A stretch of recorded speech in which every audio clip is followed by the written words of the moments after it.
الحمد للہ وکفا وسلام علی عبادہ الذین اصطفیٰ۔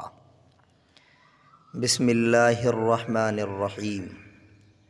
گرامی قدر سامعین، آج میں آپ کی خدمت میں واقعہ کربلا کو بڑے ہی مختصر مگر جامع انداز میں پیش کرنے کی کوشش کر رہا ہوں۔ معزز سامعین، یوں تو دنیا کی تاریخ کا ہر ورق انسان کے لیے عبرتوں کا مرقع ہے، خصوصاً اس کے اہم واقعات تو انسان کے لیے ہر شعبہ زندگی کے لیے ایسے اہم نتائج سامنے لاتے ہیں جو کسی دوسری تعلیم و تلقین سے حاصل نہیں ہو سکتے۔ اسی لیے قرآن کریم کا ایک بہت بڑا حصہ قصص اور تاریخ پر مشتمل ہے۔ قرآن مجید نے تاریخ کو تاریخ کی حیثیت سے یا کسی قصے اور افسانے کی صورت سے مدون و مرتب شکل میں پیش نہیں کیا۔ اس میں یہی اشارہ ہے کہ تاریخ و قصص خود اپنی ذات میں مقصد نہیں، بلکہ وہ نتائج ہیں جو تاریخ اقوام اور ان میں پیش آنے والے واقعات سے حاصل ہوتے ہیں۔ اسی لیے سامعین، قرآن کریم نے قصص کے ٹکڑے ٹکڑے کر کے نتائج کے لیے پیش فرمائے ہیں۔ گرامی قدر سامعین، جنت کے نوجوانوں کے سردار حضرت حسین رضی اللہ عنہ کا واقعہ شہادت نہ صرف اسلامی تاریخ کا ایک اہم واقعہ ہے، بلکہ پوری دنیا کی تاریخ میں بھی اس کو ایک خاص امتیاز حاصل ہے۔ اس میں ایک طرف ظلم و جور اور سنگ دلی کے ایسے ہولناک اور حیرت انگیز واقعات ہیں کہ انسان کو ان کا تصور بھی دشوار ہے، اور دوسری طرف آل اطہار رسول اللہ صلی اللہ علیہ وآلہ وسلم کے چشم و چراغ اور ان کے 70-72 متعلقین کی چھوٹی سی جماعت کا باطل کے مقابلے پر جہاد اور اس پر ثابت قدمی اور قربانی، یہ سامعین ایسے محیر العقول واقعات ہیں جن کی نظیر تاریخ میں ملنا مشکل ہے، اور ان واقعات میں آنے والی نسلوں کے لیے ہزاروں عبرتیں اور حکمتیں پوشیدہ ہیں۔ معزز سامعین، یہ واقعات آسان نہیں ہیں، ایسے دریائے خون ہیں جن کو بیان کرنا یا سننا یا لکھنا یا پڑھنا کوئی آسان کام نہیں ہے، بلکہ جگر تھام کر بیٹھنا پڑتا ہے۔ میں مختصر طور پر پیش کرتا ہوں، سماعت فرمائیں۔ سامعین، جب حضرت معاویہ رضی اللہ عنہ کی وفات ہو گئی تو یزید نے مدینے کے گورنر کو خط لکھا۔ اس خط میں حضرت معاویہ رضی اللہ عنہ کی وفات کی خبر تھی، اور حضرت حسین رضی اللہ عنہ، عبداللہ ابن عمر رضی اللہ عنہ اور حضرت عبداللہ ابن عباس رضی اللہ عنہ اور عبداللہ ابن زبیر رضی اللہ عنہ، ان سب حضرات سے بیعت لینے کے لیے لکھا گیا تھا کہ ان حضرات سے آپ میرے لیے بیعت لے لیں۔ یعنی یزید نے والی مدینہ کو لکھا تھا کہ ان حضرات سے میرے لیے آپ بیعت لے لیں۔ عبداللہ ابن عمر اور عبداللہ ابن عباس رضی اللہ عنہما نے تو بیعت کر لی سامعین، لیکن حضرت حسین رضی اللہ عنہ نے کہا کہ میں چھپ کر بیعت نہیں کروں گا، بلکہ مجھے وقت دیا جائے۔ تو گورنر صاحب نے 3 دن دے دیے، اور عبداللہ ابن زبیر رضی اللہ عنہ سوچنے کا وقت لے کر مکہ چلے گئے۔ اس کے بعد حضرت حسین رضی اللہ عنہ بھی مکہ چلے گئے۔ تو سامعین، حضرت حسین رضی اللہ عنہ مکہ ہی میں تھے کہ آپ کو کوفیوں کے خطوط ملنے شروع ہوئے۔ میں بڑے مختصر انداز میں آپ حضرات کو یہ واقعہ سنا رہا ہوں۔ کوفیوں کے خطوط ملنے شروع ہوئے، یہاں تک کہ تاریخ میں آتا ہے کہ 1200 کے قریب خطوط حضرت حسین رضی اللہ عنہ کو کوفے والوں نے لکھے، اور یہ خطوط سامعین یاد رکھیں کہ یہ خطوط کوئی عام آدمیوں نے نہیں لکھے تھے، بلکہ کوفہ کے سرداروں نے لکھے تھے۔ پھر حضرت حسین رضی اللہ عنہ نے کوفہ کے لوگوں کو جواب دینے کا فیصلہ کیا اور تحقیق حال کے لیے حضرت مسلم بن عقیل رضی اللہ عنہ کو کوفہ بھیجا۔ جب حضرت مسلم بن عقیل رضی اللہ عنہ کوفہ پہنچے اور ان لوگوں سے ملے تو لوگوں نے مسجد میں آ کر حضرت حسین رضی اللہ تعالی عنہ کی بیعت کا وعدہ کیا۔ جب لوگوں نے مسجد میں آ کر بیعت کا وعدہ کر لیا تو اس کے بعد مسلم بن عقیل رضی اللہ عنہ نے حضرت حسین رضی اللہ عنہ کے لیے خط لکھا کہ آپ کوفہ تشریف لے آئیں، کوفہ آپ کے لیے پوری طرح تیار ہے۔ حضرت مسلم بن عقیل رضی اللہ عنہ کا خط ملنے کے بعد سامعین، حضرت حسین رضی اللہ عنہ کوفہ کے لیے تیار ہوئے اور اپنا خاندان ساتھ لیا۔ بہت سے حضرات ہیں، مثلا حضرت عبداللہ ابن عمر ہیں، ابن عباس ہیں، ابن عمر بن عاص ہیں، ابن جعفر ہیں رضی اللہ عنہ مجمعین۔ ان سب حضرات نے آپ کو منع کیا کہ آپ کوفہ نہ جائیں، اس لیے کہ کوفے والے آپ سے پہلے آپ کے بڑے بھائی حضرت حسن رضی اللہ عنہ کے ساتھ بے وفائی کر چکے ہیں اور آپ کے والد گرامی کے ساتھ بے وفائی کر چکے ہیں، لہٰذا آپ کوفہ نہ جائیں۔ لیکن سامعین حضرات، حضرت حسین رضی اللہ عنہ عزیمت و استقامت کے پہاڑ تھے، آپ اپنے ارادے سے پیچھے نہیں ہٹے اور سب کا شکریہ ادا کر کے کوفہ کے لیے روانہ ہو گئے۔ ادھر کوفہ میں حالات پلٹنا شروع ہو گئے۔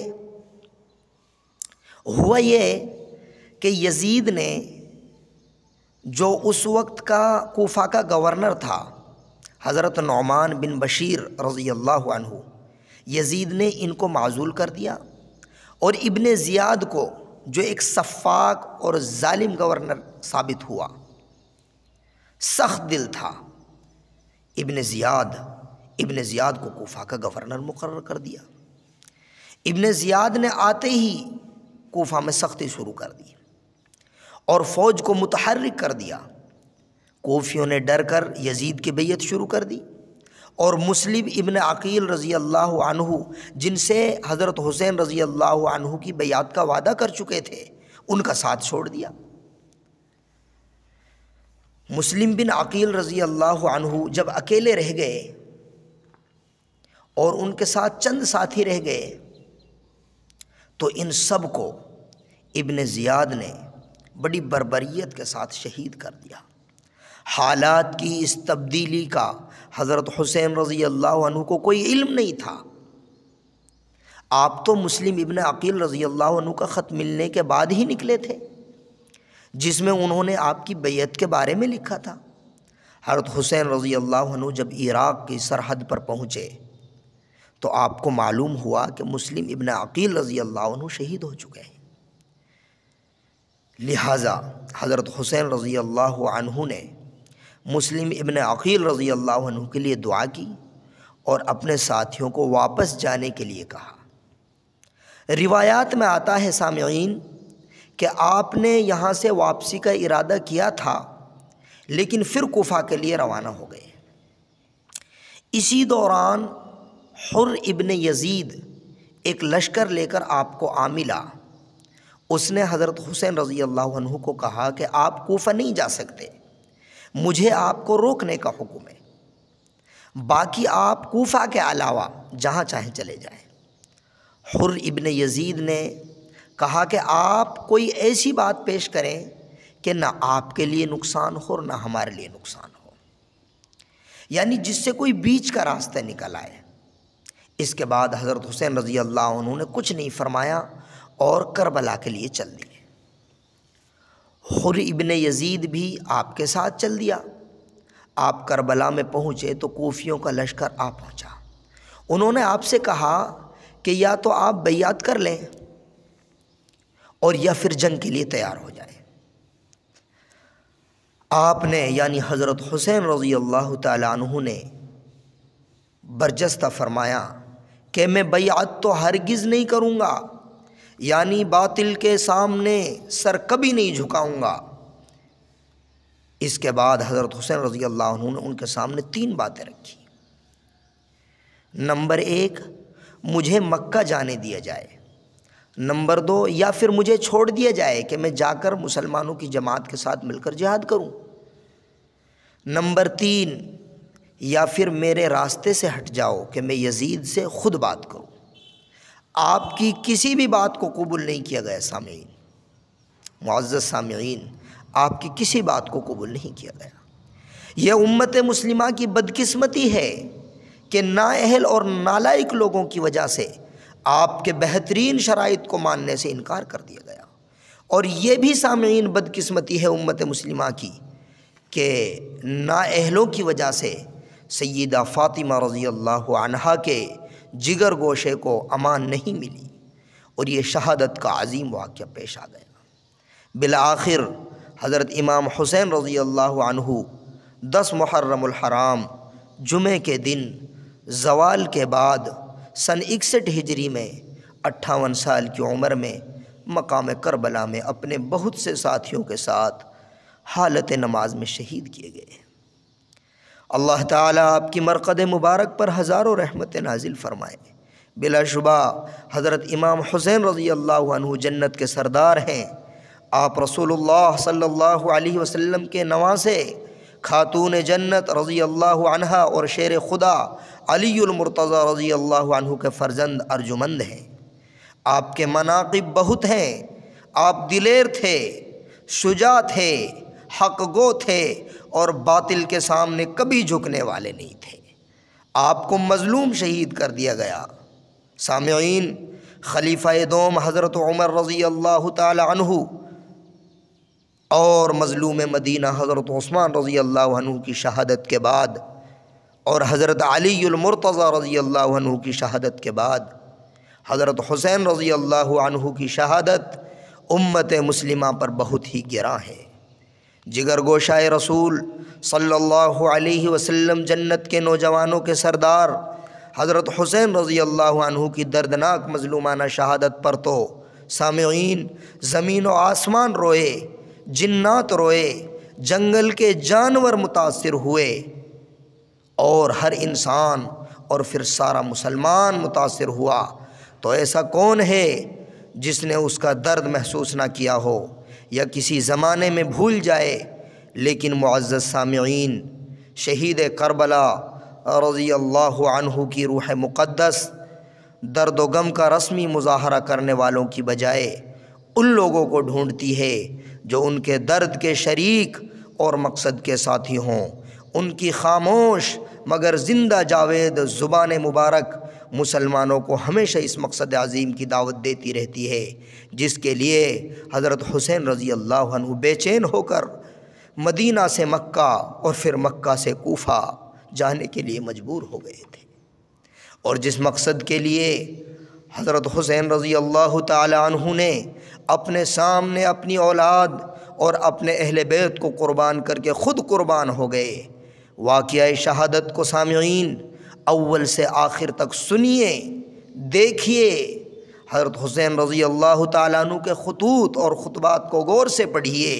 یہ محرم الحرام کا مقدس مہینہ ہے، کم از کم ہم اس مہینے میں عزم کریں کہ حضرت حسین رضی اللہ تعالیٰ عنہ کے خطوط کو اور خطبات کو غور سے پڑھیں گے۔